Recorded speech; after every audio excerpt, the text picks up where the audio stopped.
Now, when we talk about the invisible nature of MS, that means a whole bunch of things. Be careful, this is now an audience participation moment. Each table can elect one person you can voluntold to share with me when I say invisible aspect of MS, what do you think of? Make sense? So why don't we start over here? Who is going to share with me one aspect of MS which seems invisible? Shout something out.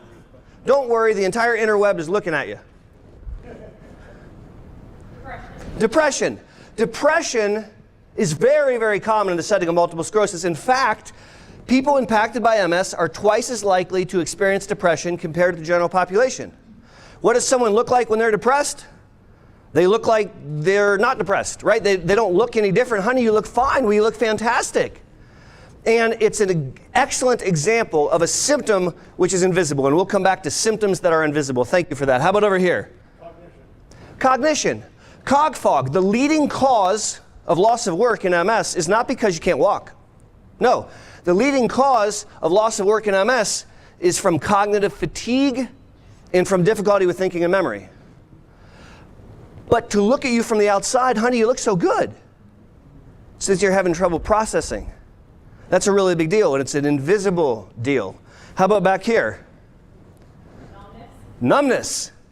So when I wake up and I've slept like this, and my hand is numb, I've trained myself to try to use that hand when I brush my teeth, or do something with, or even use my phone. Because it's a fleeting opportunity to have slight insight into what someone might experience to have their hand be numb all the time. And it's really, really frustrating. And I can't fathom what it might be like to be like that all the time. And honey, you look fine. You don't look numb. Well, you don't look uninformed. So how about back here? Something that's invisible. Fatigue. So cog fog and fatigue sit locked together at the very top of symptoms amongst MS. It is the most common symptom in multiple sclerosis, fatigue, and it is the least understood, not just by doctors, but by family members. You ever done the experiment where you go to your spouse and say, "Hi, I'm tired"? 9 times out of the 10, the response is, "Yeah, me too," because they are. But they may not understand the degree to which you are fatigued. I try to describe it to people saying, if you went to work on Monday and then didn't go to bed at night, and then Tuesday you worked all day, and then you go to bed at night. And then Wednesday we went for a walk and talked about what it's like to feel tired. And you're just trying to keep your head up and keep your eyes open, keep walking forwards. Maybe that's what it feels like. Fatigue is a big one. How about over here? Vision spots in your eyes? Yes.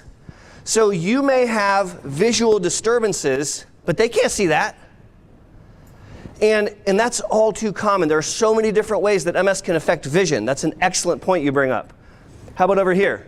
An invisible aspect of MS, something that catches your attention. Pain. Thank you for bringing that up. When I went to medical school 2 years ago at the University of Cincinnati, that was a joke. Thank you for laughing inside. When I went to medical school, they told me that MS didn't cause pain. And I actually raised my hand in class and said, "I think that's wrong." And he said, "You're wrong, sit down." My professor knew better. But my uncle, who had MS, complained of pain all the time. I didn't think he was making it up. He wasn't making it up. There's all kinds of pain in MS, and we're going to talk about that tonight. And it is absolutely invisible. How about over here, a table of 2, something that's invisible in the aspect of MS? Frustration? Yes. That should be maybe number 1. Everything we're going to talk about tonight, the sheer fact that it's invisible